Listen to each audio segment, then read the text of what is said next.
ఈరోజు దేవుని వాగ్దానం యెషయా గ్రంథము 48వ అధ్యాయం 17వ వచనం. నీవు నడువవలసిన త్రోవను నిన్ను నడిపించుదును, నీవు నడువవలసిన త్రోవను నిన్ను నడిపించుదును. నీ విమోచకుడును ఇశ్రాయేలు పరిశుద్ధ దేవుడునైన యెహోవా ఇలాగు సెలవిచ్చుచున్నాడు. నీకు ప్రయోజనము కలుగునట్లు నీ దేవుడునైన యెహోవానగు నేనే నీకు ఉపదేశము చేయుదును. నీవు నడువవలసిన త్రోవను నిన్ను నడిపించుదును.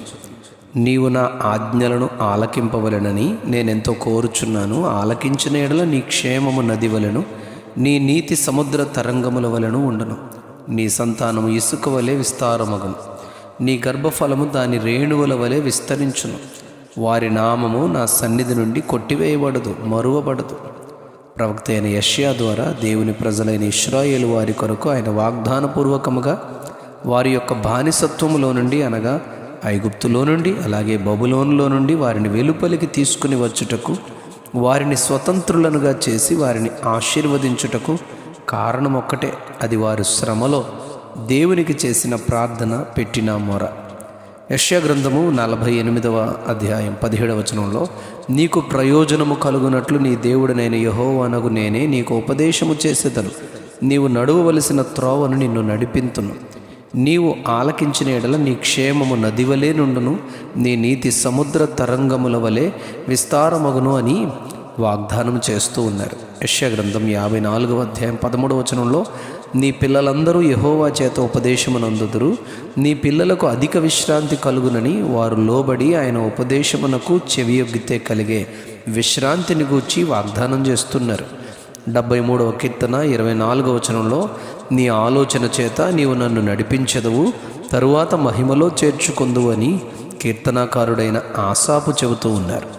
మీకా గ్రంథం 4వ అధ్యాయం 2వ వచనంలో ప్రవక్త ఇలా అంటారు, ఆయన తన మార్గముల విషయమై మనకు బోధించును, మనం ఆయన త్రోవలలో నడుచుకుందాము అని అన్యజనులందరూ ఆయన మందిర పర్వతమునకు వచ్చేదరు అని చెబుతూ ఉన్నారు. 25వ కీర్తన 9వ వచనంలో, న్యాయ విధులను బట్టి ఆయన దీనులను నడిపించును, తన మార్గమును దీనులకు నేర్పును, వాడు కోరుకొనవలసిన మార్గమును ఆయన వానికి బోధించును, అతని ప్రాణము నెమ్మదిగా ఉండును, అతని సంతానము భూమిని స్వతంత్రించుకొనును అని ఆయన బోధను అనుసరించే మార్గములో నడిచే వారి ఆశీర్వాదాన్ని ప్రభు ప్రకటిస్తున్నారు. ఆదికాండం 24వ అధ్యాయం 27వ వచనంలో, అబ్రహాము ఇంటిలో పెద్ద దాసుడైన ఎలియాజరుకు అబ్రహాము యొక్క కుమారుడైన ఇస్సాకు యొక్క పెళ్లి బాధ్యతలను అప్పగిస్తారు.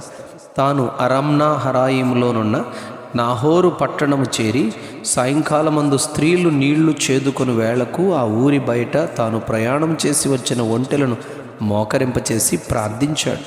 తన ప్రయాణమును గురించి 27వ వచనంలో, అబ్రహామును నా యజమానుని దేవుడైన యెహోవా స్తుతింపబడునుగాక, ఆయన నా యజమానునికి తన కృపను తన సత్యమును చూపుట మానలేదు. నేను త్రోవలో ఉండగానే యెహోవా నా యజమానుని బంధువుల ఇంటికి నన్ను నడిపించనని రెబ్కా తన ఇంటికి తీసుకుని వెళ్ళినప్పుడు కుటుంబాన్ని గూర్చి ఇలా మంచి సాక్ష్యము ఎలియాజరు చెప్పారు. అవును, ఆయన యొక్క ఉపదేశానుసారముగా బోధింపబడిన మార్గంలో త్రోవలో నడిచిన వారు తప్పక ఇలాంటి సాక్ష్యాన్ని ఎలియాజరు వలె చెప్పగలుగుతారు. నిర్గమాకాండం 23వ అధ్యాయం 20వ వచనంలో, ఐగుప్తులో నుండి బయలుదేరిన దేవుని ద్వారా విమోచింపబడిన జనాంగమైన ఇశ్రాయేలు వారిని గూర్చి ఆయన చెబుతూ, ఇదిగో త్రోవలో నిన్ను కాపాడి నేను సిద్ధపరిచిన చోటుకు నిన్ను రప్పించుటకు ఒక దూతను నీకు ముందుగా పంపుచున్నాను అని, వారు చేరవలసిన చోటైన పాలు తేనెలు ప్రవహించు దేశమైన కనానుకు చేర్చడానికి ఆయన వారు నడవలసిన త్రోవ కొరకు దూతను నియమించారు. కనుక ఆయన సన్నిధిని జాగ్రత్తగా ఉండి ఆయన మాట వినవలను, ఆయన కోపము రేపవద్దు అని దేవుడు వారిని హెచ్చరించాడు. నిజము, ఆయన ప్రయోజనము కలుగు మార్గములో మనలను నడిపిస్తారు. అయితే ఆయన ఆజ్ఞలను ఆలకించి నడువవలసిన మార్గమును నడిపిస్తున్న దేవుని వెంబడిస్తే క్షేమము నది వలెను, నీతి సముద్ర తరంగము వలెను ఉంటుంది. అది ఆయన వాగ్దానం చేస్తారు. మత్తయి సువార్త 2వ అధ్యాయం 2వ వచనంలో, తూర్పు దేశపు జ్ఞానులను బెత్లెహేములో యేసు పుట్టిన చోటికి నడిపించుటకు నక్షత్రమును సిద్ధపరిచిన దేవుడు. వారు హేరోదును దర్శించి యేసు యొక్క పుట్టిన స్థలము ఎక్కడని అడిగి వారికి తిరుగు ప్రయాణములో మరలా హేరోదు నొద్దకు వెళ్లకుండా 2వ అధ్యాయం 12వ వచనంలో మరి యొక్క మార్గమున వెళ్ళుటకు స్వప్నము ద్వారా ఆయన వారిని నడిపించారు. అవును, ప్రయోజనకరమైన క్షేమకరమైన మార్గంలో ఆయన మనలను నడిపించు దేవుడై ఉన్నాడు. మనమును నమ్మి ఆయన నడిపించే త్రోవలో నడుచుకునే కృపను ఆయన నుండి పొందుకుందుముగాక. Amen, amen, amen. నీవు నడువవలసిన త్రోవని నిన్ను నడిపించుదును. నీవు నడువవలసిన త్రోవని నిన్ను నడిపించుదును. ఆమెన్.